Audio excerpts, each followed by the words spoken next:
Bismillahirrahmanirrahim. Assalamualaikum warahmatullahi wabarakatuh. Menjelang pembukaan P3K 2024, ini adalah pernyataan dari Menpan RB Bapak Azwar Anas. Dikutip dari jpn.com, menjelang pendaftaran P3K 2024 yang digadang-gadang dibuka Juli Agustus, Menpan RB menyampaikan pernyataan penting. Yang pertama, menegaskan bahwa ke depan sesuai amanat Undang-Undang Nomor 20 Tahun 2023 tentang ASN hanya ada dua jenis status kepegawaian, yakni PNS dan pegawai pemerintah dengan perjanjian kerja atau P3K. Satu adalah PNS, yang kedua ada P3K. Selanjutnya, yang kedua, Menpan RB menyatakan bahwa P3K terbagi dalam dua, yaitu P3K penuh waktu dan P3K paruh waktu. Bagi daerah yang anggarannya belum siap, maka status honorer yang ada naik menjadi P3K paruh waktu. Bagi daerah yang sudah punya anggaran cukup, mereka bisa diseleksi untuk dinaikkan menjadi P3K penuh waktu. Ketiga, instansi masih boleh merekrut pegawai non-ASN dengan syarat sesuai kebutuhan dan mendapat izin dari Kemenpan RB. Dengan demikian, dengan status yang beralih ini, mereka tidak di PHK, tetapi kita sekarang sudah menutup.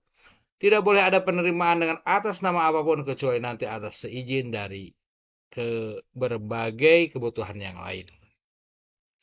Di si poin 1 sudah pasti memberikan angin segar bagi seluruh honorer karena ada harapan besar menjadi ASN P3K. Jika seluruh non-ASN diangkat, maka di seluruh instansi tidak lagi pegawai berstatus honorer, tenaga kontrak atau sebutan lain yang hanya ada dua, yaitu PNS dan P3K. Selanjutnya, meskipun di DKI kemarin terjadi situasi yang kurang begitu mengenakan ketika ada cleansing guru honorer. Yang kedua adalah kriteria honorer jadi P3K full time atau paruh waktu. Di sini dijelaskan bahwa pastinya semua guru honorer diangkat menjadi P3K paruh waktu dibanding paruh waktu. Yang masih menjadi teka-teki adalah soal kriteria honorer yang akan masuk P3K paruh waktu itu seperti apa.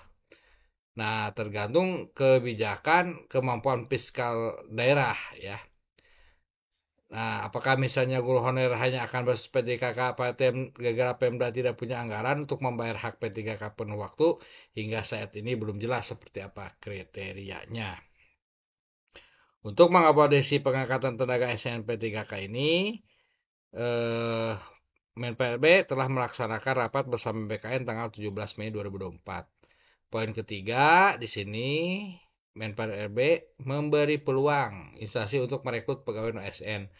Meski dengan embel-embel izin perekrutan pegawai non-ASN melanggar pasal 66 Undang-Undang Nomor 20 Tahun 2003 yang menyatakan pegawai non-ASN atau nama lainnya wajib diselesaikan penataannya paling lambat Desember 2024. Dan sejak undang-undang ini mulai berlaku, instansi pemerintah dilarang mengangkat pegawai non-ASN atau nama lainnya selain pegawai ASN.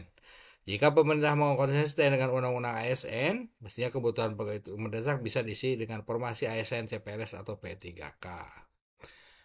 Nah, di sini terkait dengan kucuran dana alokasi umum untuk gaji PNS dan P3K, jika pemerintah masih memberi celah, ini sangat luar biasa sekali karena terdapat 2,3 juta orang yang menuntut diangkat jadi ASN, PNS, dan P3K karena mereka sudah mengabdi sekian lama dengan gaji seadanya. Jutaan honorer itu menunggu jawaban pendaftaran P3K. Persaingan bakal ketat lantaran jumlah kursi P3K 2020 tidak sebanding dengan jumlah honorer ya. Itu saja informasi bahwa tiga pernyataan Menteri Menpan RB. Yang pertama,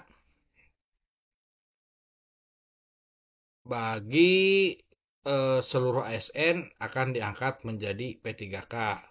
Poin kedua, hanya ada dua P3K, yaitu paruh waktu dan penuh waktu. Dan yang ketiga, instansi boleh mengangkat tenaga non-ASN sesuai dengan kebutuhan dengan seizin eh, lembaga ya, seizin lembaga atau dalam ini Menpan RB. Itu saja mungkin informasi tentang penyertaan Menpan RB terkait menjelang seleksi P3K 2024. Terima kasih. Assalamualaikum warahmatullahi wabarakatuh.